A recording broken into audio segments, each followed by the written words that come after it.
Magandang araw sa inyo, kabaryo, at sa inyong taga-subaybay. May narinig akong kwento sa channel mo tungkol sa isang mangkukulam sa Nueva Vizcaya. Kaya naman naging inspirasyon ko ito upang ibahagi din ang kwento ko dahil taga Nueva Vizcaya din ako. Siguro hindi na bago ang kwento ko kung tema ng estado sa buhay at paniniwala ang pinag-uusapan. Pero, posible kaya na magsama ang antingero at mambabarang? Bago natin simulan ang kwento mga kabaryo, para sa mga hindi pa nakapag-subscribe, pindutin lamang ang subscribe button bilang pagpapakita ng suporta sa ating channel. Sa tulong nun mga kabaryo, mas mapapadalas ang pag-upload natin. Yun lang naman, balik na tayo sa kwento. Ang kwentong ito ay hango sa totoong buhay. Karanasan nito ni Victor. Taong 1982, sa lugar ng Nueva Vizcaya. Sa mga panahong ito ay 20 anyos na si Victor. Hindi lingid sa kanyang kaalaman na may nag-iisang pamilya sa kanilang baryo na isang sindi na lang ng posporo ay sisiklab na ang digmaan. Walang iba, kundi ang pamilya ni Guzman. Kilala ang pamilya ni Guzman na may lahing mambabarang. Habang ang ama naman ni Victor ay isang antingero. Bihasa si Guzman sa sumpa ng palipad hangin habang si Mario ay bihasa naman sa pag-iispiya. Ginagamit ni Guzman ang mga insekto upang tiktikan ang ginagawa ni Mario. Habang si Mario naman ay ginagamit ang mga ahas sa pagmamanman kay Guzman. Taglay kasi ni Mario ang trabungko ng ahas. Habang si Guzman naman ay ang langis ng pinatuyong uod ng tagak. Sa kabila ng magkaibang paniniwala ay hindi sila gumagawa ng bagay na magiging mitya ng away. Tumatanggap lamang ng kliyente itong si Guzman sa malalayong lugar. Wala naman silang kasunduan ni Mario. Pero noong unang beses na nagtagpo ang kanilang mga mata, tila ba naiintindihan na ng bawat isa kung hanggang saan lamang ang kanilang limitasyon. Matagal ng panahon ang nakalipas. Binata pa lamang sila hanggang sa tumanda at nagkaroon na ng sariling pamilya. Bilang paghahanda ni Guzman sa posibleng mangyayari, itinuro niya sa mga anak ang kanyang kaalaman. May 3 anak si Guzman, sina Toto, Pedring at Analita. Habang si Victor ay nag-iisang anak. Subalit ang maigting na pagbabantay sa bawat isa ay hindi sapat upang umusbong ang isang relasyon sa pagitan ni Victor at Analita. Sa hindi inaasahang pagkakataon ay nagkamabutihan ang dalawa. Itinago nila ito sa halos 1 taon, ngunit sadyang walang usok ang may tatago.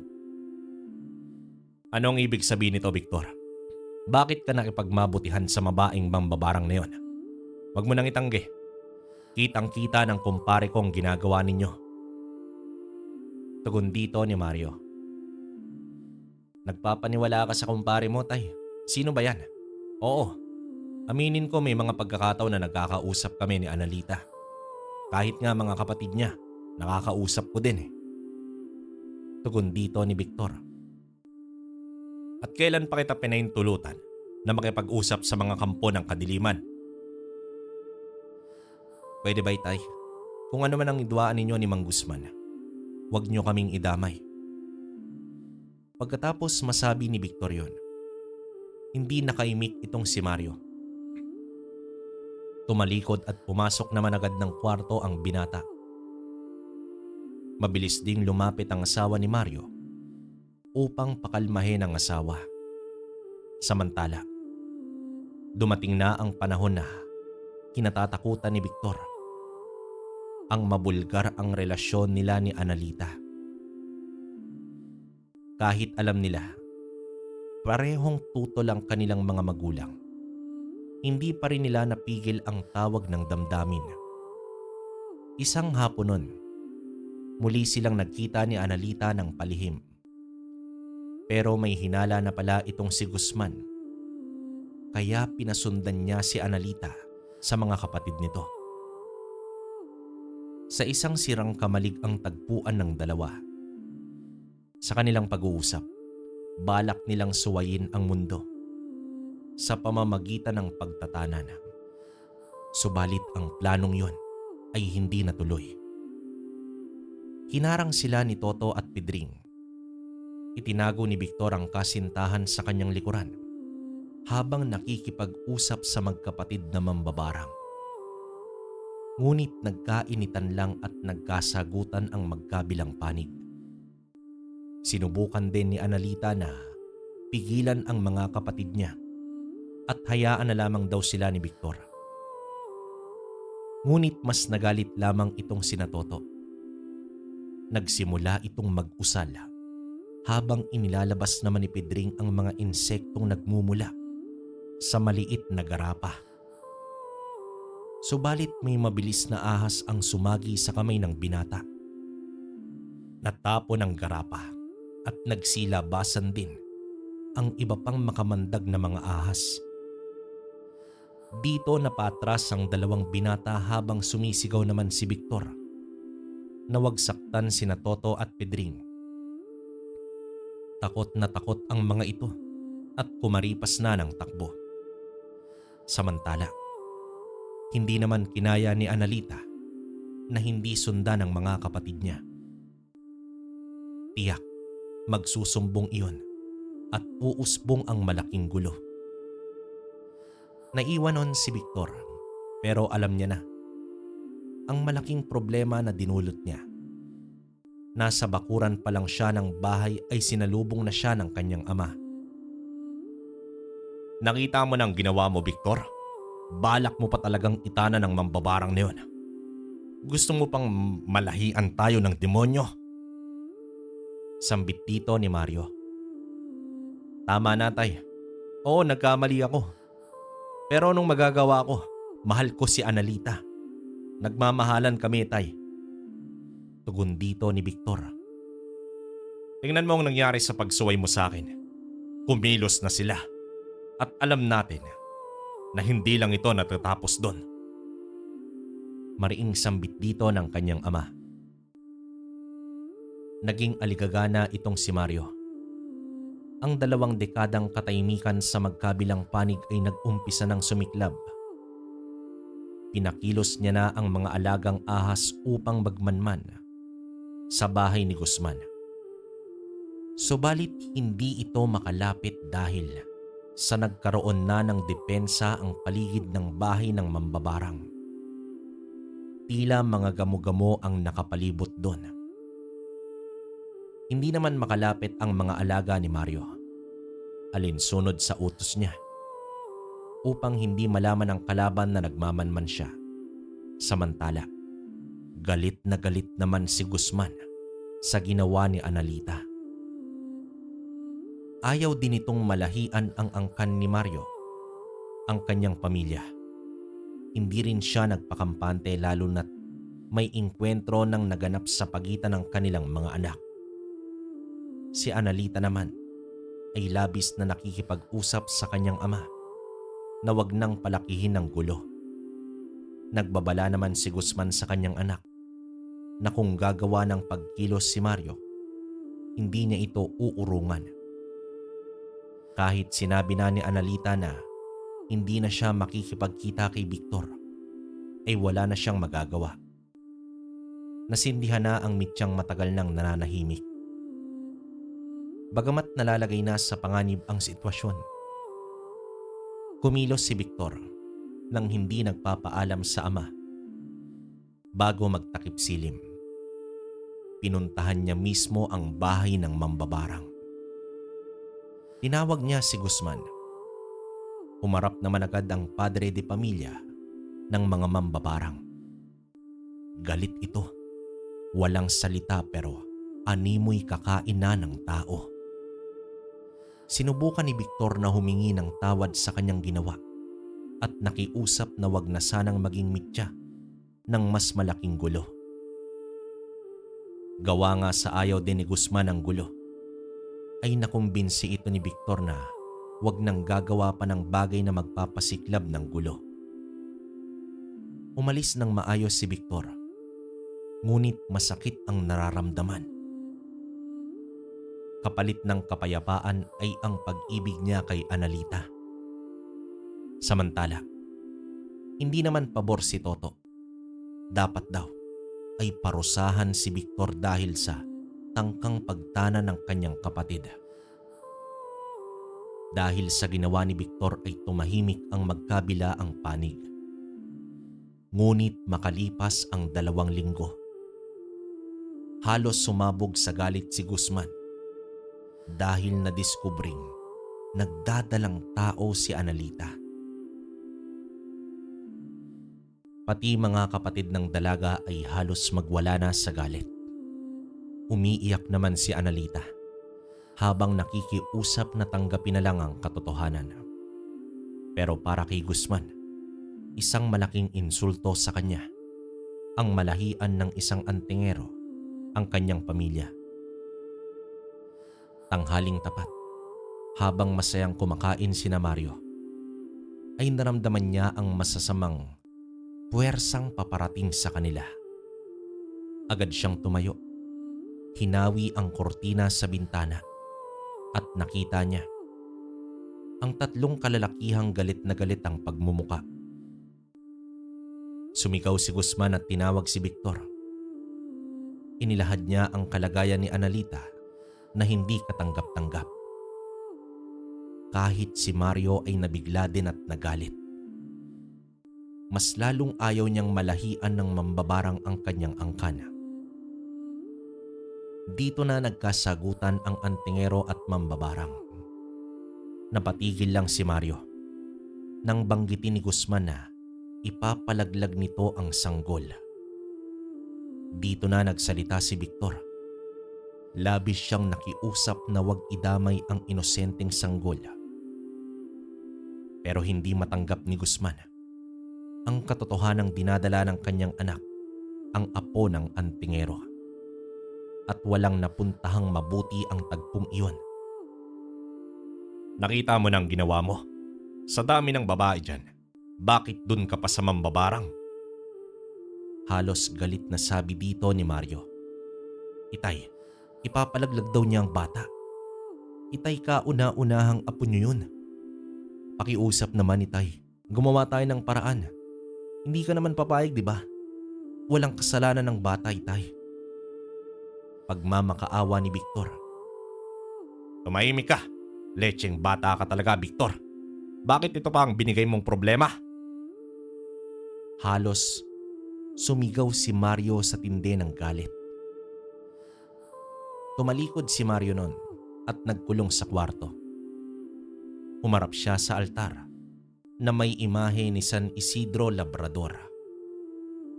Ilang minuto din siyang nanahimik at nagdasal. Humingi din siya ng gabay. Kahit anak ng mambabarang ang batang yon, hindi naman ibig sabihin na magiging mambabarang na din ito. Kaya umabot siya sa desisyon na ikinatutuwa ng kanyang anak. Pero magiging mahirap ito para sa pamilya ng mambabarang.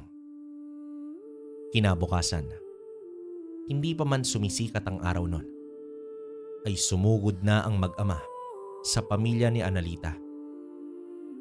Dinuro si Mario ng mga binata at hindi pinapasok sa bakuran. Mahinahon naman na nakipag-usap si Mario.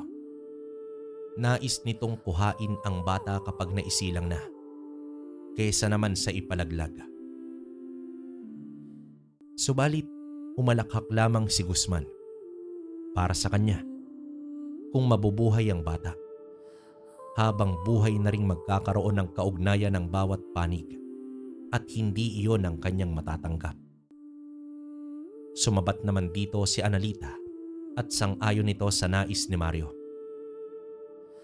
Pero isang malutong na sampal ang tugon ng kanyang ama.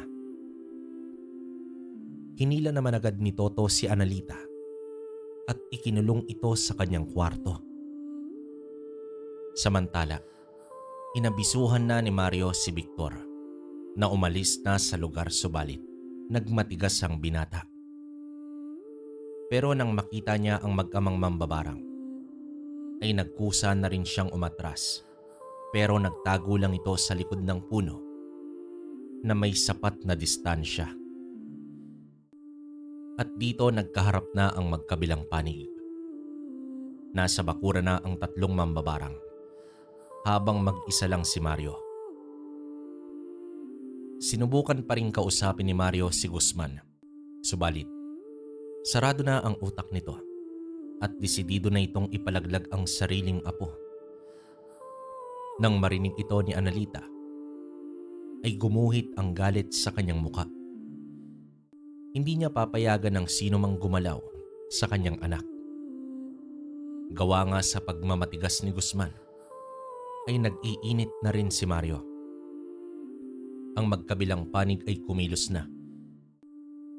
Gumawa nga ng panangga si Pedring gamit ang mga gamo-gamo.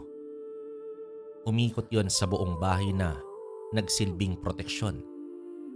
Naglabas na rin ang mga alupihan si Toto at gumapang na ito sa lupa, papunta naman kay Mario.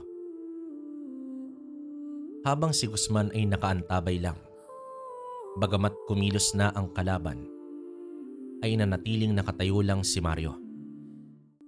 Sa pag-uusal ni Toto ay bumilis ang mga alupihan at umatake na sa antingero. Subalit, nahawi lang ang mga ito bago pa makalapit kay Mario. Bagay na labis ikinagulat ng mag-ama. Pero hindi nagpatinag ang mga mambabarang. Si Pedring naman ang kumilos. Sandamakmak na gamo-gamo ang umatake kay Mario, ngunit wala ring nangyari.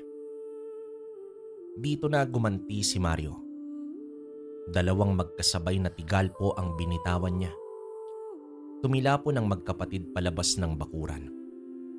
Kasunod nito ay ang mabilisang pag-atake niya kay Guzman. Dito nagtagisan sila ng lakas. Sumugod din ang dalawang binata.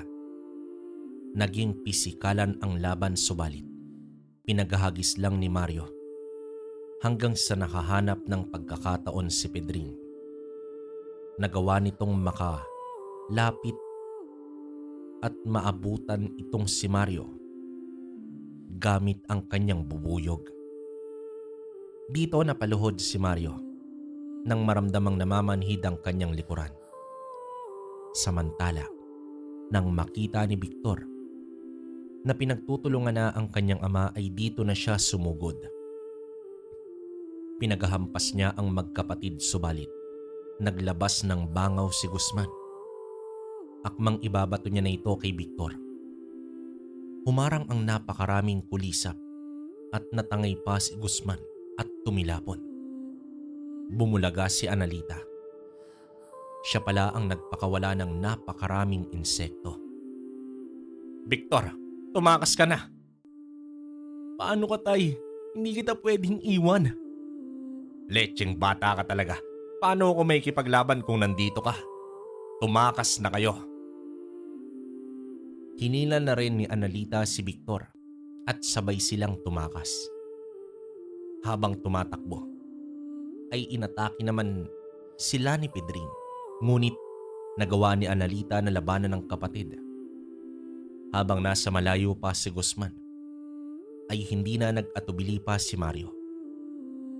Mula sa kanyang braso, gumapang ang makamandag na ahas at agad kinagat ang paa ni Toto. Isang perpekto at panapos na atake ang nagawa ni Mario. Napasigaw na lamang si Guzman nang bumagsak ang kanyang anak. Si Mario naman ay dali-daling tumayo at dumistansya sa mga kalaban. Naglabas din siya ng sandamakmak na mga ahas at nakahanda ng umatake. Akmang susugod si Pedring, ngunit pinigilan siya ng ama. Naramdaman ni Guzman na wala silang laban sa tindi ng trabungko ni Mario. Ito pa lang kasi ang unang engkwentro nila sa loob ng mahabang panahon. Bagsak na ang isa sa inyo. Huwag mo sanang hayaan, Guzman, na uubusin ko ang anak mo. Nakita mo na ang kakayahan ko. Sana maging tanda ito sa iyo. Sambit dito ni Mario. Lente ka talaga, Mario. May katapat ang pagpaslang mo sa anak ko. Humanda ka sa akin. Sambit naman dito ni Guzman. Ayokong lumaban na hindi patas, Guzman. Kaya hihintayin kita. Umalis itong si Mario na may pag-iingat. Nakatayo ang mag-ama habang galit na galit. Kung tutuusin ay pwedeng-pwede na silang tapusin ni Mario sa sandaling yon. Ngunit hindi niya ginawa sa pag-aakalang magiging leksyon sa mga ito ang pagkamatay ni Toto. Samantala, dinala ni Victor si Analita sa tagong lugar. Sa isang abandonadong bahay ito. Umiiyak ang babae dahil sa nilabanan nito ang sariling kapatid. Isang katrayduran ang kanyang ginawa at wala itong kapatawaran. Pero pinakalma siya ni Victor at sinabing magiging maayos din ang lahat. Si Analita ang pinakabunso sa magkakapatid. Kahit ayaw niyang maging mambabarang. Wala na siyang nagawa dahil utos ito ng kanilang ama. Sa totoo lang, unang beses palang ginamit ni Analita ang kakayahan at sa kapwa pa niya mambabarang. Nang humupa na ang gulo at nailibing na nila si Toto, napapaisip itong si Guzman kung papaano nagawa ni Analita na kontrahin ang kanyang kapangyarihan. Kung tutuusin, isa na siyang dalubhasa pagdating sa barang, pero papaano siya napigilan ng isang baguhan tulad ng kanyang anak? Hindi tuloy maiwasan isipin ni Guzman na baka marahil taglay ni Analita ang kakayahan ng kanyang lola. Si Esmeralda ay ang ina ni Guzman. Kilala ito bilang bantog na mambabarang. Wala itong iniwan ng kung anong bagay. Pero noong ipinagbubuntis pa si Analita, nakita ni Guzman na may isinasagawang orasyon si Esmeralda sa sinapupunan ng kanyang asawa. At ang malaking tanong ngayon, papaano na lang kung tuluyang kakampi si Analita kay Mario? Pumanhik na ng bahay si Guzman at nakita niyang humihikbi pa si Pedring. Binatukan niya ito at sinabing hindi dapat iyakan ang namayapa na. Pero hindi siya papayag na walang kapalit ang pagkamatay ni Toto. Samantala, sumapit na ang gabi. Nanatili pa rin sina Victor sa lumang bahay. Hanggang sa may nakitang ahas itong si Analita.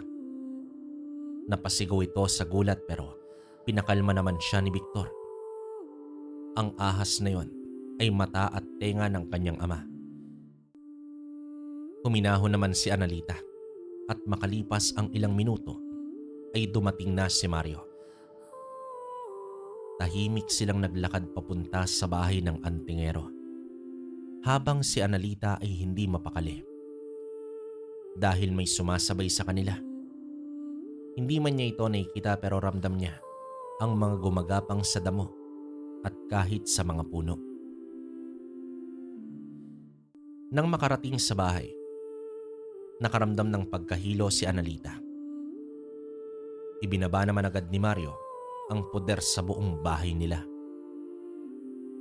Victor, nilunok ko na ang aking prinsipyo alang-alang sa inosenteng batang yan. Kahit kailan, hindi ko kayang kumitil ng buhay ng isang inosente. Pero napatay ko si Toto. Alam natin na hindi titigil si Guzman makaganti lang. At isa pa, nasa atin ang isa pa niyang anak. Anong binabalak ninyong dalawa? Tugon dito ni Mario. Hindi na po babalik si Analita sa kanila, Itay. Palalaki namin ang bata at para sa kapanatagan ninyo. Iwawaksi na ni Analita ang pagiging mambabarang. Nais din namin ang payapang buhay, itay. Kung ano man ang kainat na nito, handa na po si Analita. Tugon dito ni Victor. Dahil naman sa naging pasya ni Analita, buo na ang balak ni Mario na tuluyang talunin ang kampo ng kadiliman. Subalit hindi pa rin siya nagpakampante. Dahil sa pagitan ng buhay at kamatayan, mas malakas pa rin ang dugo. Kaya itinalaga ni Mario ang isa sa pinakamakamandag niyang alaga upang tutukan lang si Analita kung sakaling bumaliktad man ito sa kanila. Samantala, 3 araw na ang nakalipas. Nakakabahalang katahimikan ang naramdaman ni Mario hanggang isang gabi. Habang mahimbing ang tulog, ay may kumagat kay Victor. Nagising din agad si Analita dahil sa ingay ng katabi. Mabilis niyang dinakot ang insektong kamangyan at inihampas ito sa may sahig. Hindi pa siya nakontento at inapak-apakan pa niya ito. Pumasok na rin sa kwarto si Mario. Inabisuhan siya ni Analita na gamutin agad ang kagat habang matapang na lumabas itong si Analita. Sumisigaw siya at tinahamon ang kanyang ama na magpakita upang sila ang magtutuos. Habang nagkukubli lang si Guzman at magkahalong galit at paghihinayang ang naramdaman ng masilayan ang seryoso at galit na mukha ni Analita. Ngayon lang niya nakitang ganyan ang bunsong anak. Sanay kasi siya na sumusunod lang ito sa kanyang mga utos. Maya-maya pa ay lumabas na din si Mario. Pinakiusapan niya si Analita na bantayan si Victor. Nakita mo na, Guzman. Sarili mong anak ay kinokontra ka na. Magpakita ka upang magkaalaman na tayo. Pasigaw na sabi dito ni Mario. Ayop ka, Mario. Anong ginawa mo kay Analita? Tugon naman dito ni Guzman. Ikaw ang dahilan kung bakit siya bumaliktad sa'yo. Inayupa kang mambabarang ka. Wala kang kwentang ama. Ang mahalaga sa'yo ay ang paniniwala at ang layunin mong baluktot. Tugon dito ni Mario. Mula sa gilid ng bahay ay bumulaga ang napakaraming kuliglig at mga uod. Ngunit sa ilang kumpas ng kamay at usal ay lumihis ang mga insekto at lumutang si Pedring mula sa madilim na parte. Nakapalupot kay Pedring ang malalaking ahas habang umaaktong tutuklawin ito. Binigyan siya ni Mario ng babala at pagpipilian.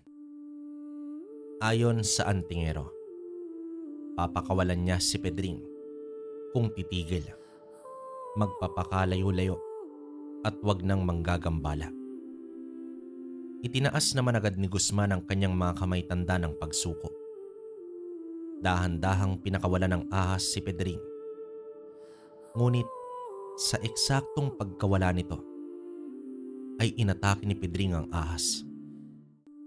Sapul sa mga mata ang ahas na yon. Pinutakti ito ng mga bubuyog dahilan upang atakihin din ni Mario si Pedring.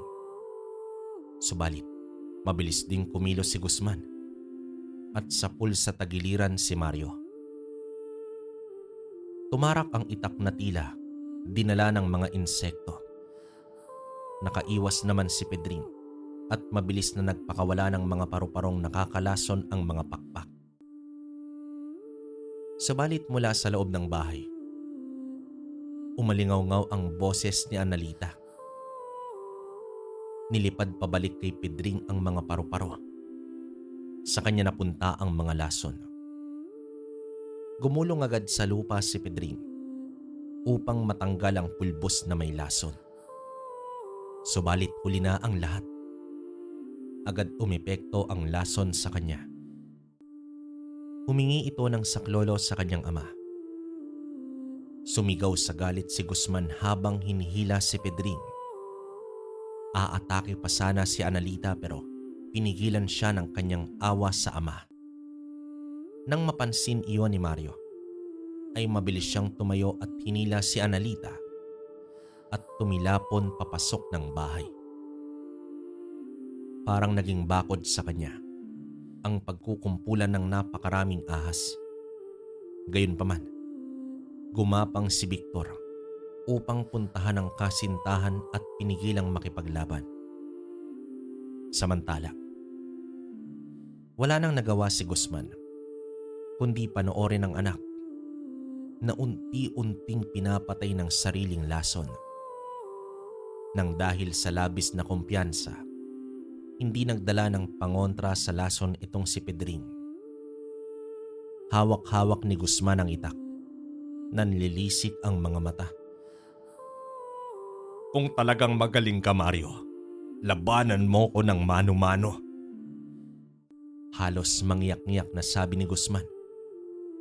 Hindi kita urungan dyan, Guzman. Pero sana lumaban ka ng patas. Tugon dito ni Mario. Sumugod na itong si Guzman. Umiiwas naman si Mario sa bawat atake ng patalim. Para sa kanya, napakahina pa ni Guzman kung laban sa pisikal ang pag-uusapan. Mas nakatuon pa nga si Mario. Sa isang kamay ni Guzman, baka bigla itong dumakot ng insekto. Nang masugatan sa braso si Mario, ay agad nagpakawala ng laso ng mambabarang. Ngunit isang napakalaking ahas ang pumagitna at sinalo ang laso na yon. Kasunod nito ay ang mabilis na pagkagat sa kanyang leeg. Dito ay dahan-dahang nanghina si Guzman at ang ahas na yon, hanggang sa pareho itong nawalan na ng buhay. Masakit man kay Analita na kalabanin ang kanyang sariling pamilya, mas pinili niya ang tama. Ang buhayin ang anak at mamuhay ng payapa kasama ang lalaking minamahal. Sa gabing iyon ay tuluyang naulila si Analita. Pero kung may magwawakas, meron ding magsisimula at iyon ang kanyang sanggol. Ang salpukan ng trabungko ng ahas laban sa pamilya ng Barangan ay nagbigay daan para sa isang bagong samahan. Ang pagsasama ng anak ng mambabarang at anak ng antingero. Wakas. Okay, so yun nga, medyo nakakabitin saka parang lover's quarrel yung story na ngayon, pero grabe, di ba? Kidding aside mga kabaryo, based dun sa story natin, napakalakas din nung parehas na pamilya, no? Yung mambabarang, yung Barangan, pamilyang Barangan, saka pamilya ng antingero, si Mario saka si Victor. Saka kung titingnan nyo, trabungko ng ahas, yung pinakaginamit ng dalawa. Saka hindi lang mismong trabungko yan na yung aral, saka yung panawag dun sa mga ahas. Pale, isang mataas na aral yon ang kanan. Dito naman sa parte ng sa side ni Analita, medyo nakakaawa lang kasi halos naubos yung kapatid niya sa yung tatay niya. Ang masakit pa ron, tama naman dun sa kwento na mismong kamag-anak or magulang niya yung kinalaban niya. Wala nang masasakit doon, kaya lang mali rin naman kasi yung gusto ni Guzman na ipalaglag yung bata, diba? So, di natin masyadong pwedeng pakialaman yung part na yun. Pero para sa akin, napakaganda ng kwento. Talagang kapupulutan ng aral. Yun nga lang, nakakalungkot kasi merong nawalang buhay. Pero wala tayong magagawa. Yun yung pinadala sa atin. So kayo mga kabaryo, kung may opinion kayo sa kwento natin ngayon, iiwan nyo sa baba para mabasa namin. Tandaan, dito na po ako mag-upload sa Kabaryo Horror True Stories, pati doon sa Dear Kabaryo. Pwede nyo ring supportan pares yan. Sa ngayon mga kabaryo, hanggang dito na lang muna. Maraming salamat sa inyo. Hanggang sa susunod na kwento.